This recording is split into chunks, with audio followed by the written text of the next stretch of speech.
Hi all welcome back to my channel. Day 2 ಅಂದರೆ ಹಿಂದಿನ ದಿವಸ ನಾನು ಈಗ ಆಲ್ರೆಡಿ ನೀವು ಹಳೆ ವಿಡಿಯೋದಲ್ಲಿ ನೋಡಿರ್ತೀರ. ಮುರುಡೇಶ್ವರದಲ್ಲಿ ನಾವು ಲಾಸ್ಟ್ ವಿಡಿಯೋ ತನಕ ಕವರ್ ಮಾಡಿದ್ವಿ ಅಲ್ವಾ. ಸೊ ಮುರುಡೇಶ್ವರ ಮುಗಿಸ್ಕೊಂಡು ನಾವು ಕೊಲ್ಲೂರು ನೈಟ್ ಹಾಲ್ಟ್ ಅಂತ ಹೇಳಿದ್ದೆ. ಬನ್ನಿ ಹಾಗಾದರೆ ನೋಡ್ಕೊಂಬರೋಣವಾ ಡೇ 2 ಅಲ್ಲಿ ನಾವು ಏನೇನು ಮಾಡಿದ್ವಿ, ಎಲ್ಲೆಲ್ಲಿ ಹೋಗಿದ್ವಿ ಅಂತ ಖಂಡಿತವಾಗ್ಲೂ ತೋರಿಸ್ಕೊಂಬರ್ತೀನಿ. Welcome back to my channel RR Kannada vlogs.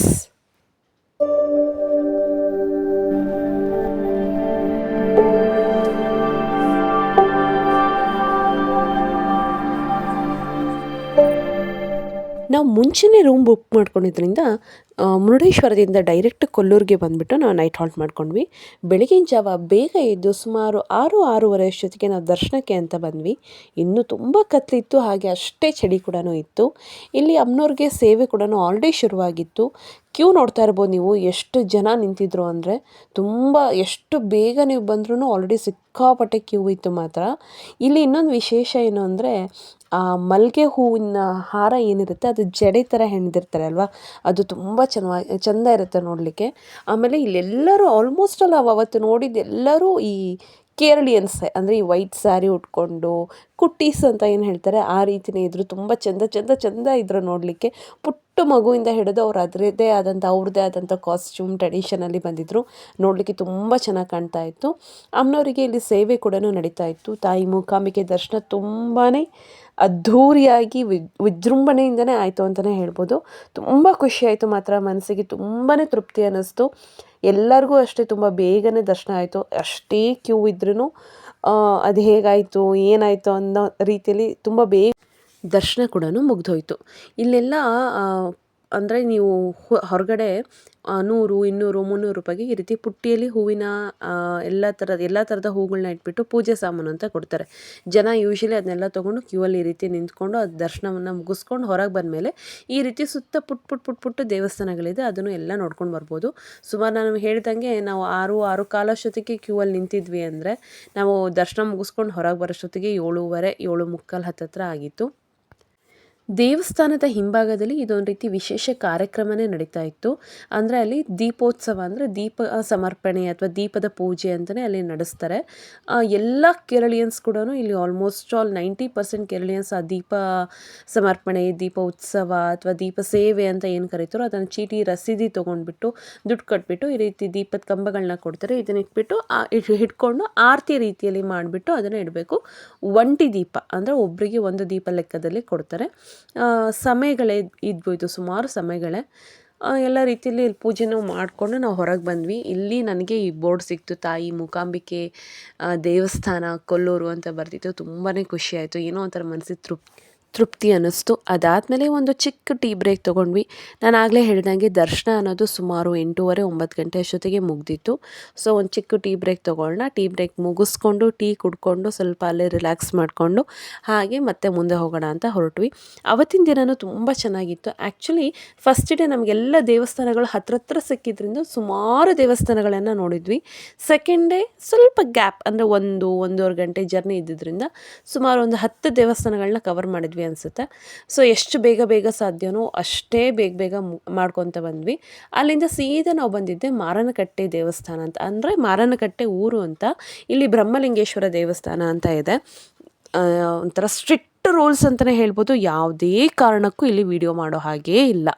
ಅದೆಷ್ಟು ಮನಸ್ಸಿಗೆ ಖುಷಿಯಾಗುತ್ತೆ ಅಂದರೆ ಇಲ್ಲೊಂಥರ ಎಲ್ಲ ಈ ಚನ್ನಪಟ್ಟಣದ ಗೊಂಬೆಗಳು ಬರುತ್ತಲ್ಲ ಆ ರೀತಿ ಇರುವಂತಹ ಗೊಂಬೆಗಳ ಥರ ಇರುವಂತಹ ದೇವಸ್ಥಾನದಲ್ಲಿ ದೇವ್ರುಗಳಿರೋದು. ಚಿಕ್ಕಮ್ಮ ದೇವರು, ಚಿಕ್ಕಮ್ಮನ ಸಂಸಾರ, ಬ್ರಹ್ಮಲಿಂಗೇಶ್ವರ ತುಂಬ ಚೆನ್ನಾಗಿತ್ತು ಮಾತ್ರ ಒಳಗಡೆ ನೋಡಲಿಕ್ಕೆ. ಈ ರೀತಿಯಾಗಿ ಒಳಗಡೆ ಹೋಗಬೇಕು.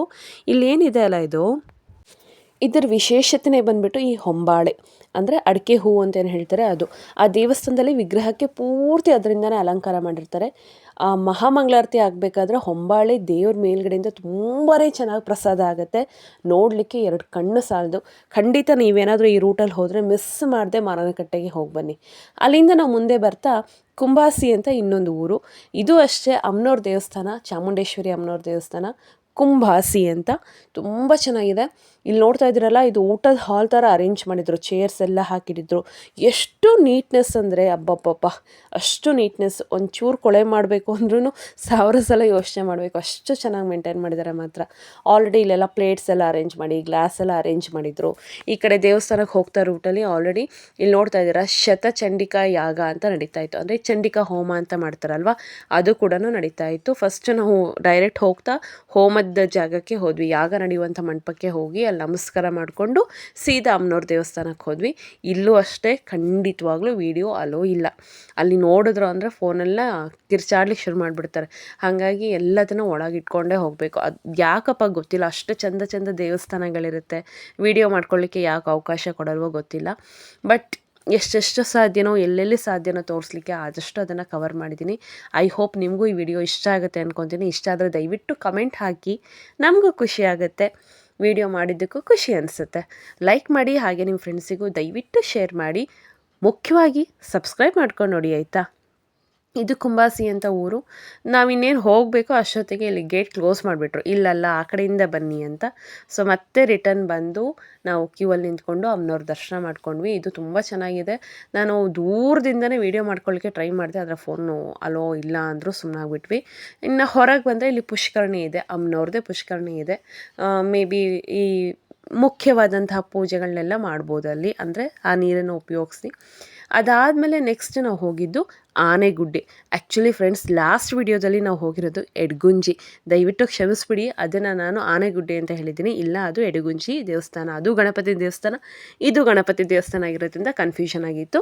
ಅದು ಎಡಗುಂಜಿ ಗಣಪತಿ. ಈಗ ನಾವು ಬಂದಿರೋದು ಆನೆಗುಡ್ಡೆ ಗಣಪತಿ. ಇಲ್ಲೂ ಅಷ್ಟೇ ವಿಡಿಯೋ ಅಲೋ ಇರಲಿಲ್ಲ, ಆದರೂ ನಾನು ಹೊರಗಡೆಯಿಂದ ತೋರಿಸ್ಲಿಕ್ಕೆ ಟ್ರೈ ಮಾಡಿದ್ದೀನಿ. ಇದು ಅಷ್ಟೇ ತುಂಬ ಚೆನ್ನಾಗಾಯಿತು. ಅಂದರೆ ಅಂಥ ರಶ್ ಏನಿರಲಿಲ್ಲ. ಫಸ್ಟ್ ಆಫ್ ಆಲ್ ಇಲ್ಲಿ ಮಕ್ಕಳು ಕಡಿಮೆ ಇದ್ದರು. ನಮ್ಗೆ ಅದೊಂದು ತುಂಬ ಹೆಲ್ಪ್ ಆಗಿದ್ದೇನು ಅಂದರೆ, ಶಾಲಾ ಮಕ್ಕಳು ಅಷ್ಟೊಂದು ಯಾರೂ ಇರಲಿಲ್ಲ, ಸ್ವಲ್ಪ ಕಡಿಮೆ ಅಂತಲೇ ಇತ್ತು. ಹಾಗಾಗಿ ನಮಗೆ ಸ್ವಲ್ಪ ಬೇಗನೆ ದರ್ಶನಗಳೆಲ್ಲ ಚೆನ್ನಾಗೇ ಆಯಿತು. ಇದು ಅಷ್ಟೇ, ಮ್ಯಾಕ್ಸಿಮಮ್ ಒಂದು 20 ನಿಮಿಷದಲ್ಲೇ ನಮಗೆ ದರ್ಶನ ಆಗೋಯಿತು. ಅಂಥ ಏನು ರಶ್ ಇರಲಿಲ್ಲ. ಬೇಗ ದರ್ಶನ ಮುಗಿಸ್ಕೊಂಡು ಇನ್ನೂ ನಾವು ಹೋಗಬೇಕಾಗಿರೋ ಜಾಗ ತುಂಬ ಇತ್ತಲ್ವ, ಹಾಗಾಗಿ ಬೇಗ ಹೋಗೋಣ ಅಂತಂದು ಮುಗಿಸ್ಕೊಂಡು ಹೊರಗೆ ಬರೋಷ್ಟೊತ್ತಿಗೆ ಸಾಕಾಗಿತ್ತು. ಒಂದು ತಣ್ಣಗಿರೋ ಐಸ್ ಕ್ರೀಮ್, ನಾವು ಚಿಕ್ಕ ಮಕ್ಕಳಿದ್ದಾಗ, ಅಂದರೆ ಚಿಕ್ಕವರಿದ್ದಾಗ ತಿಂತಾಯಿದ್ವಿ ಈ ಥರ ಕಡ್ಡಿ ಐಸ್ ಕ್ರೀಮ್, ಆ ರೀತಿ ತಿಂದ್ಬಿಟ್ಟು ನೆಕ್ಸ್ಟ್ ನಮ್ಮ ಪ್ರಯಾಣ ಬೆಳೆಸಿದ್ದು ನಾವು ಉಡುಪಿ ಶ್ರೀಕೃಷ್ಣನ ಮಠಕ್ಕೆ. ನಾವು on the way already breakfast ಮಾಡ್ಕೊಂಡು ಬಂದಿದ್ವಿ, ಟಿಫನ್ ತಿನ್ಕೊಂಬಂದಿದ್ವಿ. ಸೊ ಈ ಸೀದಾ ಉಡುಪಿಯಲ್ಲೇ ಊಟ ಮಾಡೋಣ ಅಂದ್ಬಿಟ್ಟು, ಆ್ಯಕ್ಚುಲಿ ಉಡುಪಿಯಲ್ಲಿ ಚೌಕಿ ಊಟ ಅಂತ ಸಿಗುತ್ತೆ. ಅದೇನಕ್ಕೋ ಗೊತ್ತಿಲ್ಲ, ಓನ್ಲಿ ಫಾರ್ ಬ್ರಾಹ್ಮಿನ್ಸ್ ಅಂತ ಅಲೋ ಮಾಡ್ತಾರೆ. ಬ್ರಾಹ್ಮಿನ್ಸಿಗೆ ಮಾತ್ರ ಎಕ್ಸಾಕ್ಟು 11:30ಗೆ ಊಟ ಶುರು ಆಗಿಬಿಡುತ್ತೆ. ಅಂದರೆ ಶ್ರೀಕೃಷ್ಣನಿಗೆ ಬಡಿಸಿರುವಂಥ ಪ್ರಸಾದವನ್ನು ಅಲ್ಲಿ ಹಾಕ್ತಾರೆ ಅನ್ನೋ ಒಂದು ನಂಬಿಕೆ ಇದೆ. ಖುದ್ದಾಗಿ ಸ್ವಾಮೀಜಿ, ಅಂದರೆ ಸ್ವಾಮಿಗಳೇನಿದ್ದಾರೆ ಅವರೇ ಒಂದು ಆಶೀರ್ವಾದನೂ ಮಾಡ್ತಾರೆ ಅಲ್ಲಿ. ಬಟ್ ಅನ್ಫಾರ್ಚುನೇಟ್ಲಿ ನಮ್ಗೆ ಅವತ್ತದು ಸಿಗಲಿಲ್ಲ. ತುಂಬ ಅಂದರೆ ಇನ್ನೂ ಊಟ ಶುರು ಆಗಿರಲಿಲ್ಲ, ಬಟ್ ಆಲ್ರೆಡಿ ಸೀಟ್ ಫುಲ್ ಆಗಿಬಿಟ್ಟಿತ್ತು, ಹಾಗಾಗಿ ನಮಗೆ ಸಿಗಲಿಲ್ಲ. ನಾರ್ಮಲ್ ಬ್ರಾಹ್ಮಿನ್ಸ್ ಊಟಕ್ಕೆ ಹೋಗಿದ್ವಿ ನಾವು. ಇನ್ನು ಈ ಕಡೆ ಬಂದು ಕನಕನ ಕಿಂಡಿ ಅಂತ, ಹಿಂಭಾಗದಲ್ಲಿ ಒಂದು ಕನಕನ ಕಿಂಡಿ ಅಂತ ಇದೆ. ಇಲ್ಲಿಂದ ನಮಗೆ ಕನಕದಾಸರು ಕೃಷ್ಣನ ನೋಡಿದ್ರು, ಆಗಿನ ಕಾಲದಲ್ಲಿ ಬಿಡ್ತಾ ಇರಲಿಲ್ಲ ಬೇರೆ ಜಾತಿಯವ್ರನ್ನ, ಹಾಗಾಗಿ ಕನಕದಾಸರಿಗೆ ಕೃಷ್ಣ ತೋರಿಸಿದಂಥ ಜಾಗ ಅಂತ ಒಂದು ಕತೆ ಇದೆ. ಆ ಕಿಂಡಿಯಲ್ಲಿ ಕೃಷ್ಣನ ಮತ್ತೊಮ್ಮೆ ನೋಡಿಕೊಂಡು ಊಟದ ಹಾಲಿಗೆ ಬಂದ್ವಿ. ಇಲ್ಲಿ ನೆಲದ ಮೇಲೆ ಊಟ ಮಾಡಬೇಕು ಅಂತ ತುಂಬ ಆಸೆ ಇತ್ತು ನನಗೆ, ಹಾಗಾಗಿ ನೀವು ಆಲ್ರೆಡಿ ನೋಡಿದ್ರಿ ಅನ್ಕೊತೀನಿ. ನೆಲದ ಮೇಲೆ ನಾನು ಊಟವನ್ನು ಮಾಡಿದೆ, ತುಂಬ ಖುಷಿ ಆಯಿತು. ಊಟವನ್ನು ಮುಗಿಸ್ಕೊಂಡು ಹೊರಗೆ ಬರೋಷ್ಟೊತ್ತಿಗೆ ಸುಮಾರು ಒಂದು 2-2:30 ಆಗಿತ್ತು ಅನ್ಕೊತೀನಿ. ಸಿಕ್ಕಾಪಟ್ಟೆ ರಶ್. ಉಡುಪಿ ಮಾತ್ರ ಅವತ್ತು ಏನೋ ಸ್ಪೆಷಲ್ ಪೂಜೆ ಹೋಮ ಬೇರೆ ಇಟ್ಕೊಂಡಿದ್ರು ಅಲ್ಲಿ, ಇದೇನು ಅಂತ ಗೊತ್ತಿಲ್ಲ, ಸಿಕ್ಕಾಪಟ್ಟೆ ರಶ್ ಇತ್ತು. ನನ್ನ ತಮ್ಮ ಈಗ ಇಲ್ಲಿ ಕೈ ಮುಗಿದು ಹೇಳ್ತಾನೆ, ಯಾವುದೇ ಕಾರಣಕ್ಕೂ ರಜದಲ್ಲಿ, ಎಸ್ಪೆಷಲಿ ಈ ಡಿಸೆಂಬರ್ ಹಾಲಿಡೇಸಲ್ಲಿ ಮಾತ್ರ ಬರಬೇಡಿ, ಭಾಳ ರಶ್ ಇರುತ್ತೆ, ನೋಡ್ಕೊಂಡು ಹೋಗೋದು ಬಹಳ ಕಷ್ಟ ಅಂತ ಹೇಳ್ತಾ ಇದ್ದಾನೆ ನೋಡಿ. ಇಲ್ಲಿ ಯಾವುದೇ ಕಾರಣಕ್ಕೂ ಬರಬೇಡಿ ಅಂತ. ಹೌದು, ಹಾಲಿಡೇಸ್ ಅಂದಮೇಲೆ ಯೂಶ್ವಲಿ ಫ್ಯಾಮಿಲೀಸ್ ಎಲ್ಲ ಬಂದೇ ಬರ್ತಾರೆ, ನಮಗೆ ಸ್ವಲ್ಪ ಇರಿಟೇಟ್ ಆಗುತ್ತೆ ಅಷ್ಟೇ ಅಲ್ವಾ, ಯಾಕೆಷ್ಟು ರಶ್ ಇದೆ ಅಂತ.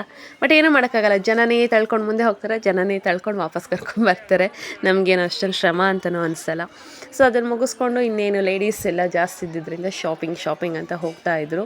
ತುಂಬ ಏನು ಮಾಡಲಿಲ್ಲ ಅಂದರೂ ಚಿಕ್ಕ ಪುಟ್ಟದ, ಅಲ್ಲೊಂದು ಜಾಂಗ್ಟೆ ತೊಗೊತೀನಿ, ಇಲ್ಲೊಂದು ಗಂಟೆ ತೊಗೊತೀನಿ, ಅಲ್ಲ ಆ ತಟ್ಟೆ ತೊಗೊತೀನಿ, ಇಲ್ಲಿ ಈ ತಟ್ಟೆ ತೊಗೊತೀನಿ ಅಂತ ನಾವೆಲ್ಲ ಮಕ್ಕಳು ವೆಯ್ಟ್ ಮಾಡಿ ಸಾಕಾಗ್ತಿತ್ತು. ಅಲ್ಲಿ ಒಬ್ಬರು ಅಂಕಲ್ಲು ಈ ಟೋಪಿ ಹಾಕ್ಕೊಂಡು ನಿಂತಿದ್ರು. ನನ್ನ ತಮ್ಮ ಶೂಟ್ ಮಾಡ್ಕೊ ಚೆಂದ ಇದ್ದಾರೆ ಅಂದರೆ ಒಂಥರ ಹುಡುಗಿ ಥರ ಚೆನ್ನಾಗಿದೆ ಶೂಟ್ ಮಾಡ್ಕೊಂಡಿದ್ದಕ್ಕೆ ಇದನ್ನು ಮಾಡಿಕೊಂಡೆ. ಚೆನ್ನಾಗಿರುತ್ತೆ. ಬಟ್ ಏನು ಅನಿಸುತ್ತೆ ಅಂದರೆ ಸ್ವಲ್ಪ ಕಾಸ್ಟ್ಲಿ. ಹೌದು, ಅಫ್ಕೋರ್ಸ್ ಹೊರಗಡೆ ಎಲ್ಲಾದರೂ ಹೋದಾಗ ಈ ಥರ ದೇವಸ್ಥಾನಗಳಲ್ಲಿ ಸ್ವಲ್ಪ ಕಾಸ್ಟ್ಲಿನೇ ಇರುತ್ತೆ. ಈ ದೇವಸ್ಥಾನ ಆ್ಯಕ್ಚುಲಿ ನನಗೆ ಮರ್ತೋಗಿದೆ ನಾನು ಯಾವ ದೇವಸ್ಥಾನಕ್ಕೆ ಬಂದ್ವಿ ಅಂತ. ಉಡುಪಿಯಿಂದ ನೆಕ್ಸ್ಟ್ ಬಂದಿದ್ದ ದೇವಸ್ಥಾನ ಅದು. ಅದಾದಮೇಲೆ ಇದು ಡಿವೈನ್ ಪಾರ್ಕ್. ಅಂದರೆ ಈಗ ರೀಸೆಂಟಾಗಿ ನಾವೇನು ಚಂದ್ರಶೇಖರ್ ಉಡುಪ ಅವ್ರನ್ನ ಕಳ್ಕೊಂಡ್ವಿ ಅಲ್ವಾ, ಅದರಿಂದ ಒಂದು ಜಸ್ಟ್ ಒಂದು 1 ವೀಕ್ ಬ್ಯಾಕ್ ಅಥವಾ 10 ಡೇಸ್ ಬ್ಯಾಕ್ ಅಷ್ಟೇ ನಾವು ಹೋಗಿ ಬಂದಿದ್ದು. ತುಂಬ ಬೇಜಾರಾಯಿತು. ಅಲ್ಲಿಂದ ನಾವು ಸೀದಾ ಬಂದಿದ್ದೆ. ಮಕ್ಕಳಿಗೆ ಬರೀ ದೇವಸ್ಥಾನಗಳಾಯಿತು, ಆಟ ಆಡಲಿಕ್ಕೆ ಏನೂ ಇಲ್ಲ ಅಂತ ಮುಕ್ಕ ಬೀಚಿಗೆ ಕರ್ಕೊಂಬಂದ ನನ್ನ ತಮ್ಮ. ಯೂಶ್ವಲಿ ಅವ್ರು ಮುಂಚೆ ಅಲ್ಲೇ ಇದ್ದಿದ್ದು, ಅಂದರೆ ನಮ್ಮ ದೊಡ್ಡಪ್ಪ ಮುಂಚೆ ಕುದುರೆಮುಖದಲ್ಲಿ ವರ್ಕ್ ಮಾಡಿದ್ದು. ಅಲ್ಲಿಂದ ಟ್ರಾನ್ಸ್ಫರ್ ಆಗಿ ಮಂಗಳೂರಿಗೆ ಬಂದಾಗ ಅವರಿಗೆ ಸುಮಾರು ವರ್ಷ ಮಂಗಳೂರಲ್ಲೇ ಇದ್ದರು. ಹಾಗಾಗಿ ಮಂಗಳೂರು ಉಡುಪಿ ಎಲ್ಲ ತುಂಬ ಚೆಂದ ಗೊತ್ತಿರೋದ್ರಿಂದ ಈ ಮುಕ್ಕ ಬೀಚಲ್ಲಿ ನೀವು ಅಷ್ಟೊಂದು ಕ್ರೌಡ್ ಇರಲ್ಲ ಅಂತ ಇಲ್ಲಿ ಕರ್ಕೊಂಬಂದ. ಬಟ್ ಆ್ಯಕ್ಚುಲಿ ಇಲ್ಲಿ ಕ್ರೌಡೇ ಇಲ್ಲ, ಫುಲ್ ಖಾಲಿ ಇತ್ತು ಮಾತ್ರ. ಚೆನ್ನಾಗಿ ಮಕ್ಕಳೆಲ್ಲ ಆಟ ಆಡಿದ್ರು, ಖುಷಿಪಟ್ಟರು. ಬೇರೆ ನಿಮ್ಮದು ದೇವಸ್ಥಾನಗಳೇ ಕರ್ಕೊಂಡು ಹೋಗ್ತಿದ್ರಾ, ನಮಗೆ ಆಟ ಆಡ್ಲಿಕ್ಕೆ ಎಲ್ಲೂ ಕರ್ಕೊಂಡು ಹೋಗ್ತಿಲ್ಲ ಅಂತ ಹಠ ಅಂದರೆ ಹಠ. ಸೊ ಇಲ್ಲೊಂದು ರೀತಿ ಚೆನ್ನಾಗಿ ಎಂಜಾಯ್ ಮಾಡಿದ್ರು ಅಂತಲೇ ಹೇಳ್ಬೋದು. ಎಲ್ಲರೂ ದೊಡ್ಡವರು ಚಿಕ್ಕವರು ಎಲ್ಲರೂ ಆಟ ಆಡಿದ್ರು, ಕುಣಿದ್ರು, ಸಿಕ್ಕಾಪಟ್ಟೆ ಉಪ್ಪು ನೀರು ಮಾತ್ರ. ಬಟ್ ಇಲ್ಲಿ ವ್ಯವಸ್ಥೆ ಚೆನ್ನಾಗಿದೆ. ನಿಮಗೆ ಮತ್ತೆ ಸ್ನಾನ ಮಾಡಲಿಕ್ಕೆ ಬಕೆಟು, ಆಮೇಲೆ ಮಗ್ಗು, ದೆನ್ ಬಟ್ಟೆ ಚೇಂಜ್ ಮಾಡಲಿಕ್ಕೆ ರೂಮ್ಸ್ ಎಲ್ಲದೂ ಇದೆ. ಆಮೇಲೆ ಡೆಫಿನೆಟ್ಲಿ ಇಲ್ಲಿ ಕ್ರೌಡ್ ಇರಲ್ಲ, ತುಂಬ ಕಡಿಮೆ ಇರುತ್ತೆ ಕ್ರೌಡು. ನೀವೇನಾದರೂ ಈ ರೀತಿ ಬೀಚಿಗೆ ಏನಾದರೂ ಪ್ಲ್ಯಾನ್ ಮಾಡ್ತಾಯಿದ್ರೆ ಉಡುಪಿ ಹತ್ತಿರ ಮುಕ್ಕ ಬೀಚ್ ಅಂತ ತುಂಬ ಚೆನ್ನಾಗಿದೆ ಮಾತ್ರ. ಒಂದು ಸಲ ಹೋಗಿ ಬರ್ಬೋದು. ಬಟ್ ಸ್ವಲ್ಪ ಡೇಂಜರಸ್ ಅಂತಲೇ ಹೇಳ್ಬೋದು. ಬೇರೆ ಎಲ್ಲ ಬೀಚಸ್ಸಿಗೆ ಕಂಪೇರ್ ಮಾಡಿದರೆ ಚೂರು ಡೇಂಜರಸ್ ಇದೆ. ಬಟ್ ಹುಷಾರಾಗಿ ಹೋದರೆ ಸೂಪರ್. ಇನ್ನು ನಾನು ಗೊತ್ತಲ್ಲ, ಎಲ್ಲರೂ ಅವ್ರ ಪಾಡಿಗೆ ಅವ್ರು ಆಟಾಡ್ತಾಯಿದ್ರೆ ನಾನು ಅಂದೇ ಲೋಕದಲ್ಲಿರ್ತೀನಿ. ಚಿಕ್ಕ ಮಕ್ಕಳಿದ್ದಾಗ ಈ ರೀತಿ ಗುಬ್ಬಚ್ಚಿ ಗುಡು ಅಂತ ಆಟಾಡ್ತಾಯಿದ್ವಿ. ಎಷ್ಟು ಜನ ಆಟಾಡಿದ್ದೀರಾ ಚಿಕ್ಕ ಮಕ್ಕಳಿದ್ದಾಗ ಹೇಳ್ತೀರಾ? ಕಮೆಂಟ್ ಬಾಕ್ಸಲ್ಲಿ ನೋಡೋಣ. ಚೆನ್ನಾಗಿ ಅದನ್ನು ಬಡಿದ್ಬಿಟ್ಟು ಸೀನ್ ಮಣ್ಣು ಮಾಡಿ ಮೆಲ್ಲಗೆ ಕಾಲು ತೆಗೆದ್ರೆ ಅಲ್ಲೊಂದು ಪುಟ್ಟ ಗೂಡಾಗಿರತ್ತಂತೆ. ಅದನ್ನು ಗುಬ್ಬಚ್ಚಿ ಗೂಡು ಅಂತ ಕರಿತಾಯಿದ್ವಿ. ನೋಡಿದ್ರಾ? ಇದರೊಳಗೆ ಮತ್ತೆ ನಾವೆಲ್ಲ ಡಿಗ್ ಮಾಡಿ ಎಕ್ಸ್ಟ್ರಾ ಮಣ್ಣೆಲ್ಲ ತೆಗೆದು ಚಿಕ್ಕ ಮಕ್ಕಳಿದ್ದಾಗ ಇದನ್ನೆಲ್ಲ ಎಷ್ಟೊಂದು ಆಟಾಡಿದ್ದೀವಲ್ಲ. ಇದೊಂಥರ 90s ಕಿಡ್ಸಿಗೆ ಒಂಥರ ಹೆವೆನ್ ಫೀಲಿಂಗ್ ಅಲ್ವಾ? ನಿಮಗೂ ಎಲ್ಲ ನೆನಪಾಯ್ತಲ್ವಾ? I love it. ನನಗೆ ತುಂಬ ಇಷ್ಟ ಆಯ್ತು ಎಲ್ಲ ಒಬ್ಬೊಬ್ಬಳು ಆಟಾಡೋಕ್ಕೆ.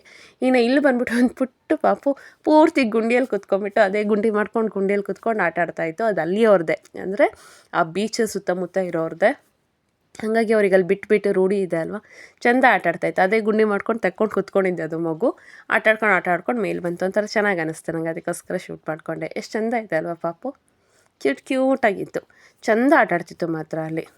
ಇದನ್ನು ನಾವು ನೋಡಿಕೊಂಡು ಇಲ್ಲಿಂದ ನೆಕ್ಸ್ಟ್ ನಾವು ಹೊರಟಿದ್ದೆ ಕಟೀಲು ದುರ್ಗಾ ಪರಮೇಶ್ವರಿ ನೋಡ್ಕೊಂಬರೋಣ ಅಂತ ಹೊರಟ್ವಿ. ನಾನು ಹೇಳಿದ್ನಲ್ಲ, ಇಡೀ ಟ್ರಿಪ್ ಒಂಥರ ಟೆಂಪಲ್ ರನ್ ಅಂತಲೇ ಹೇಳ್ಬೋದು. ಸುಮಾರು ದೇವಸ್ಥಾನಗಳನ್ನು ನೋಡಿದ್ವಿ.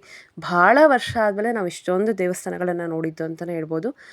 ಆಲ್ರೆಡಿ ಲೇಟ್ ಆಗಿತ್ತು, ಅರೌಂಡ್ 8:30 ಆಗಿತ್ತು ನಾವು ಕಟೀಲು ರೀಚ್ ಆಗೋಷ್ಟೊತ್ತಿಗೆ. ಕಟೀಲು ದರ್ಶನ ಮಾಡಿಕೊಂಡು ನಾವು ಅಲ್ಲಿಂದ ಸೀದಾ ಹೋಗಬೇಕಾಗಿದ್ದು ಧರ್ಮಸ್ಥಳಕ್ಕೆ. ಅಂದರೆ ನಮ್ಮ ನೈಟ್ ಹಾಲ್ಟ್ ಅವತ್ತಿನ ದಿವಸ ಪ್ಲ್ಯಾನ್ ಇದ್ದಿದ್ದು ಧರ್ಮಸ್ಥಳ. ಯಾಕಂದರೆ ಧರ್ಮಸ್ಥಳದಲ್ಲಿ ಆಲ್ರೆಡಿ ರೂಮ್ ಬುಕ್ ಆಗಿತ್ತು. ಸೊ ಇದು ಬಂದು ಕಟೀಲು. ಈ ವಿಗ್ರಹ ನೋಡಿದ ತಕ್ಷಣ, ಅಂದರೆ ಎಂಟ್ರೆನ್ಸ್ ನೋಡಿದ ತಕ್ಷಣ ಎಲ್ಲರಿಗೂ ಗೊತ್ತಾಗುತ್ತೆ ಇದು ಕಟೀಲು ಅಂತ. ಈ ನವಶಕ್ತಿ ವೈಭವ ಮೂವಿ ನೋಡಿದ್ರೆ ಆಲ್ಮೋಸ್ಟ್ ಆಲ್ ನಾವೆಲ್ಲ ದೇವಸ್ಥಾನಗಳನ್ನು ನೋಡ್ತೀವಲ್ವ, ಅಷ್ಟೇ ಖುಷಿಯಾಗುತ್ತೆ. ಸೊ ಕಟೀಲು ದುರ್ಗಾ ಪರಮೇಶ್ವರಿ ದೇವಸ್ಥಾನವೂ ಅಷ್ಟೇ ಚೆನ್ನಾಗಿ ನಮಗೆ ದರ್ಶನ ಆಯಿತು.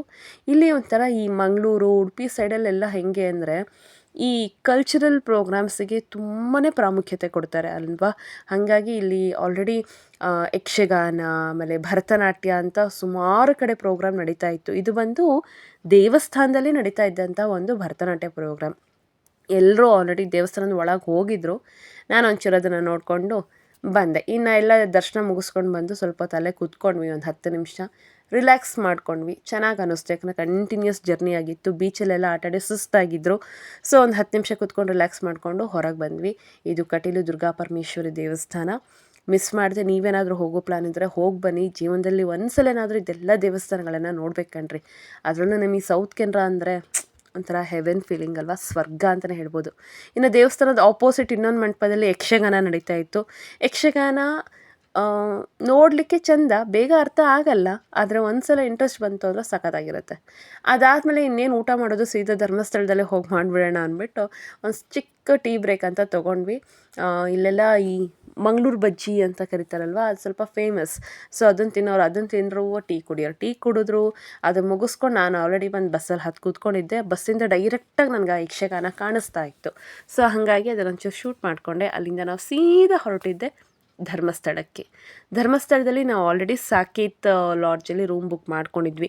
3 ಕಡೆ ಅಂದರೆ ನಾವು ಫಸ್ಟ್ ಸ್ಟೇ ಮಾಡಿದ್ದು ಎಲ್ಲಿ ಹೇಳಿ? ಕೊಲ್ಲೂರಲ್ಲಿ. ಕೊಲ್ಲೂರಿಂದ ಸೀದಾ ಬಂದಿದ್ದು ನಾವು ಧರ್ಮಸ್ಥಳದಲ್ಲಿ ಸೆಕೆಂಡ್ ಡೇ. ಫಸ್ಟ್ ಬಂದರೆ ನಾವೆಲ್ಲ ಮಾಡಿದ್ದು ಈ ರೀತಿ ಚಾರ್ಜಿಂಗ್ ಹಾಕೋದು. ಮೊಬೈಲ್ ಚಾರ್ಜರ್ ಎಲ್ಲರದು ಖಾಲಿ ಆಗಿಬಿಟ್ಟಿತ್ತು. ಕಂಟಿನ್ಯೂಸ್ ಚಾರ್ಜಿಂಗ್ ಹಾಕಿ ಎಲ್ಲರದು ಚಾರ್ಜ್ ಮಾಡ್ಕೊಂಡು ಮುಗಿಸ್ಕೊಂಡು ಮಲ್ಕೊಂಡ್ವಿ. ಸೊ ವ್ಲಾಗ್ ಇಷ್ಟ ಆಯಿತು ಅಂದ್ಕೊತೀನಿ. ಇಲ್ಲಿಂದ ನಾವು ನೆಕ್ಸ್ಟ್ ಧರ್ಮಸ್ಥಳ ವ್ಲಾಗ್ ಕಂಟಿನ್ಯೂ ಮಾಡ್ತೀನಿ. ವೇಟ್ ಮಾಡ್ತೀರಾ ಅಲ್ವಾ? ಕುತೂಹಲದಿಂದ ನೀವು ಕಾಯ್ತೀರಾ ಅಲ್ವಾ? ನೆಕ್ಸ್ಟ್ ನಾವೆಲ್ಲೆಲ್ಲಿ ಹೋದ್ವಿ, ಏನೇನು ಮಾಡಿದ್ವಿ, ಧರ್ಮಸ್ಥಳ, ಸುಬ್ರಹ್ಮಣ್ಯ, ಆಮೇಲೆ ಸುಮಾರು ಪ್ಲೇಸಸ್ನ ನಾವು ಥರ್ಡ್ ಡೇ ನೋಡ್ಕೊತ ಬಂದ್ವಿ. ಥರ್ಡ್ ಡೇ ನಾವು ನೈಟ್ ಹಾಲ್ಟ್ ಮಾಡಿದ್ದು ಕುದುರೆಮುಖದಲ್ಲಿ. ಕುದುರೆಮುಖ ಕೂಡ ನಾನು ನಿಮಗೆ ತೋರಿಸ್ತೀನಿ. ಮುಂಚೆ ಹೇಗಿತ್ತು ಕುದುರೆಮುಖ, ಈಗ ಹೇಗಾಗಿದೆ, ಯಾಕೆ ಆ ರೀತಿಯಾಗಿದೆ, ಕಾರಣ ಏನು, ಪ್ರತಿಯೊಂದು ಡೀಟೇಲಾಗಿ ನಾನು ನಿಮ್ಗೆ ಹೇಳ್ತಾ ಬರ್ತೀನಿ. ಅದಕ್ಕೇನು ಮಾಡ್ಬೇಕು ಹೇಳಿ? ನೀವು ವೇಟ್ ಮಾಡಬೇಕು, ಹಾಗೆ ವ್ಲಾಗ್ ಬರೋ ತನಕ ಕಾಯ್ತಾ ಇರಬೇಕು. ಹಾಗೆ ಈ ವ್ಲಾಗ್ ಇಷ್ಟ ಆದರೆ ಏನು ಮಾಡಬೇಕು? ಒಂದು ಲೈಕ್ ಮಾಡಬೇಕು. ಹಾಗೆ ಇಷ್ಟ ಆದಲ್ಲಿ ದಯವಿಟ್ಟು ಕಮೆಂಟ್ ಮಾಡಿ, ಸಬ್ಸ್ಕ್ರೈಬ್ ಮಾಡಿಕೊಂಡು ನೋಡಿ ಅಂತ ಕೇಳ್ಕೊತಾ ಮತ್ತೆ ಹೊಸ ವಿಡಿಯೋ ಜೊತೆ ನಾನು ನಿಮ್ಮ ಮುಂದೆ ಬರ್ತೀನಿ. ಅಲ್ಲಿ ತನಕ ವೆಯ್ಟ್ ಮಾಡ್ತಾ ಇರಿ, ಮಿಸ್ ಮಾಡ್ಕೋತಾ ಇರಿ. ಆದಷ್ಟು ಬೇಗ ಬರ್ತೀನಿ ಅಂತ ಹೇಳ್ತಾ see you, bye, take care.